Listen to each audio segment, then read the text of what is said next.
Countable সেটের definition আমরা আগের ভিডিওতে দেখেছি। কি ছিল না, আমরা যদি ন্যাচারাল নাম্বার থেকে সেই সেটটার উপর একটা বাইজেকশন পাই, তাহলে আমার এক্স সেটটা কি হবে, কাউন্টেবল।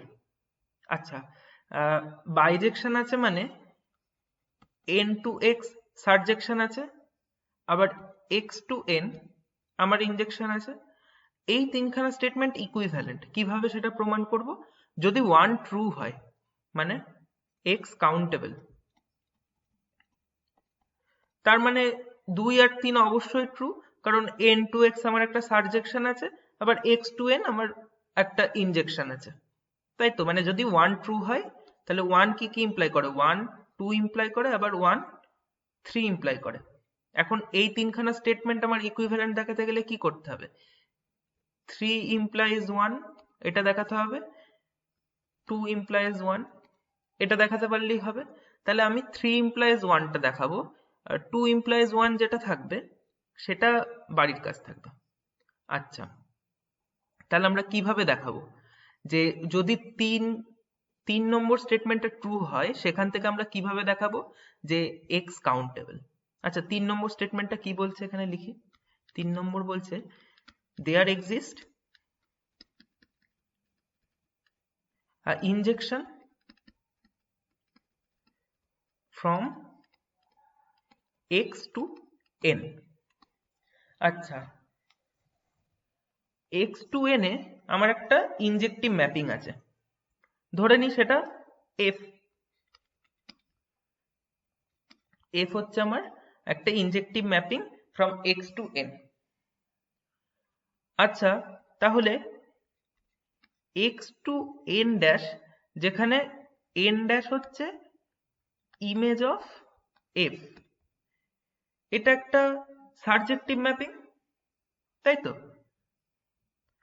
আমরা এর ইমেজটা দেখেছি, ইমেজের ডেফিনেশন আগে একটা ভিডিওতে দেওয়া আছে। তো আমি এই সেটটার ইমেজ এফ এর আন্ডারে এন এর উপরে দেখেছি, সেটাকে আমরা এন ড্যাশ হিসেবে ডিনোট করলাম। তাহলে এটা একটা সারজেক্টিভ ম্যাপিং হলো। আচ্ছা, তাহলে আমরা কিভাবে দেখাবো এটা বাইজেক্টিভ ম্যাপিং? এন ড্যাশটা নিশ্চয়ই সাবসেট অফ এন। তার মানে ওয়েল অর্ডারিং প্রপার্টি দিয়ে এন ড্যাশের একটা লিস্ট এলিমেন্ট থাকবে, সেটাকে আমরা ধরে নিই x1। আচ্ছা, তারপরে আমরা যদি এন ড্যাশ থেকে এক্স এলিমেন্টটাকে বাদ দিই, তাহলেও আমরা কি পাবো? এই সেট, এটা একটা সেট, এই সেটের একটা লিস্ট এলিমেন্ট, সেটা আমরা ধরলাম x2।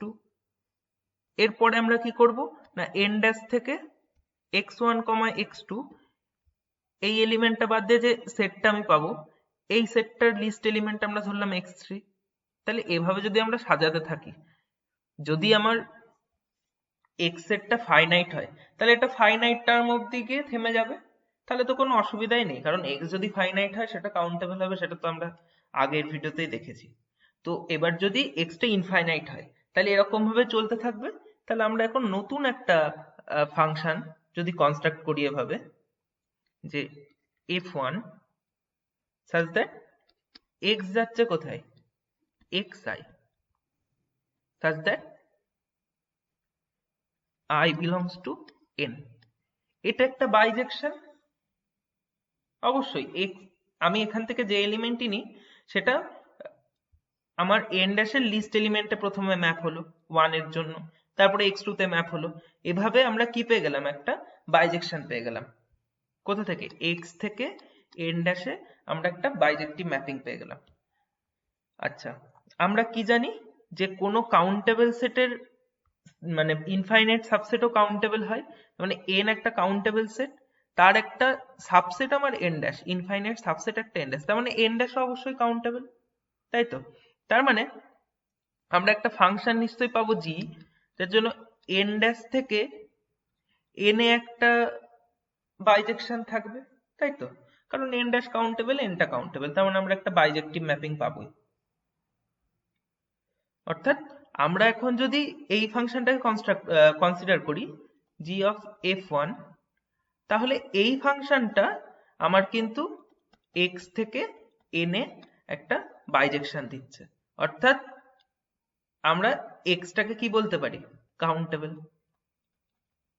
যেহেতু এক্স থেকে এন আমরা একটা বাইজেকশন পেয়েছি, এক্স থেকে এন এ বাইজেকশন পেয়েছি মানে কি, এন থেকে এক্স এও জি অফ এফ ইনভার্স যেটা, সেটা আমার এন থেকে এক্স এ একটা বাইজেকশন দেবে। অর্থাৎ আমাদের কি হয়ে গেল যে 3 ইমপ্লাই করলো 1।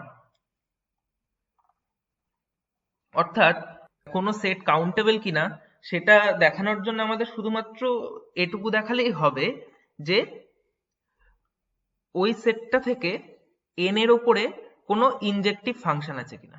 শুধুমাত্র এটুকু দেখালেই আমরা বলতে পারবো যে x সেটটা কাউন্টেবল।